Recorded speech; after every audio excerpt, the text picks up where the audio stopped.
What should a person do if they accidentally use your old name?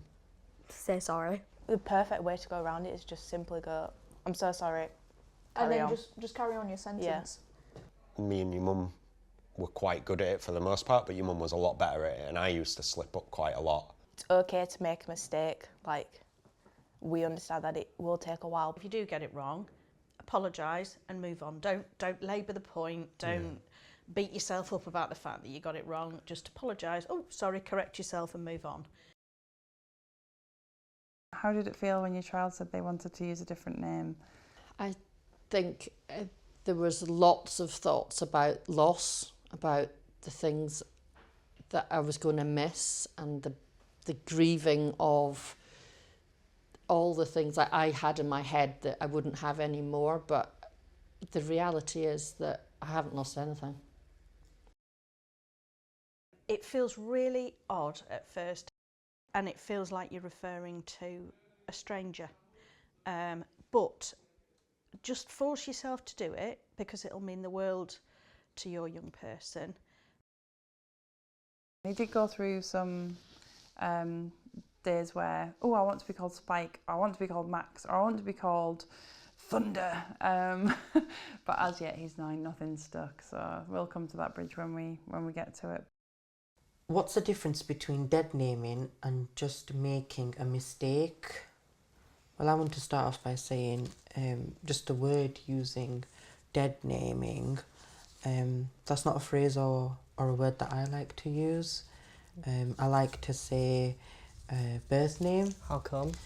Well, the reason for that is a dead name, I'm still alive. I'd say that like dead naming is more intentional and kind of doing it on purpose.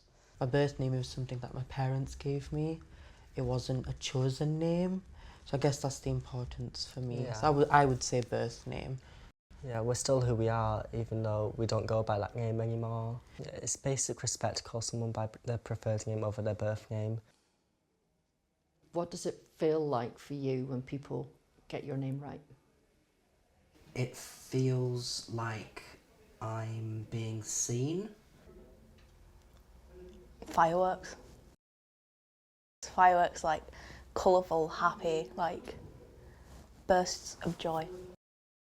Feels like they're actually kind of, it sounds weird, like they're actually talking to me. If that makes sense. Yeah, recognising me, that's the word.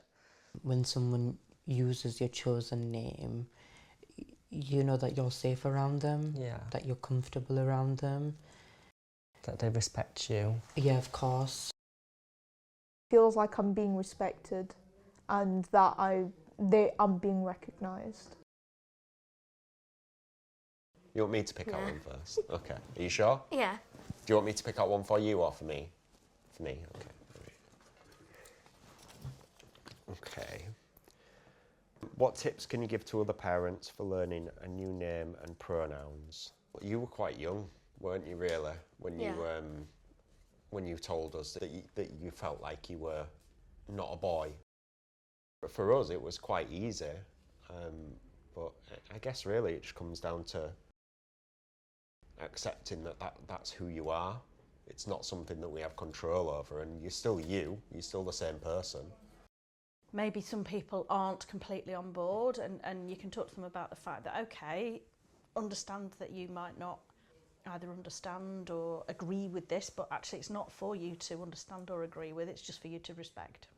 You will see a visible response from them when you use their chosen pronouns and chosen name, and that will absolutely reinforce their self-confidence and their self-esteem, and will help your relationship with them. Actually, it's a respect thing. I've got a 9-year-old who's non-binary, but he sent a birthday card with boy and da-da-da-da-da, and you're like, you know. We did a letter, so it was family people that would send something because we didn't want that coming through the post. Yeah. And then for us, those people are being told, and then it could trickle out fine. And my auntie always sends the birthday and Christmas cards at the beginning in January for the next year. very organised. And she sent another one with a note in, so it was addressed to me with a note in saying this will probably be more appropriate now. How nice was that? The only thing I remember was when I changed my name, and I've felt privileged to have supporting parents. Thanks for telling me you feel privileged. Maybe if you put some of that in your actions, that would be good.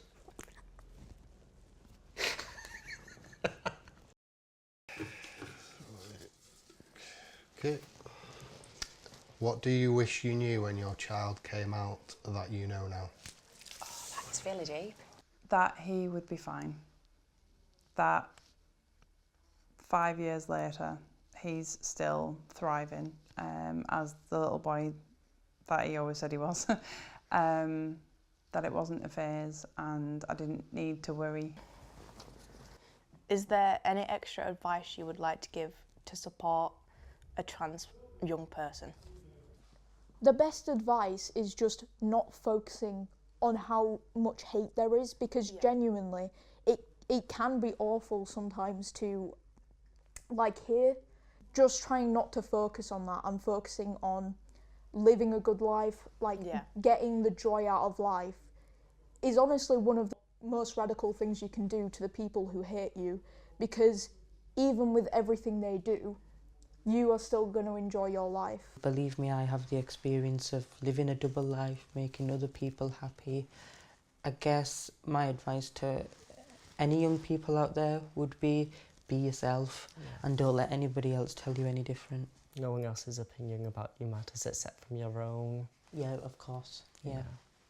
At the end of the day, it's your life that you're living. Yeah. You know, it's not theirs. Who cares what Bob down the street thinks? Exactly.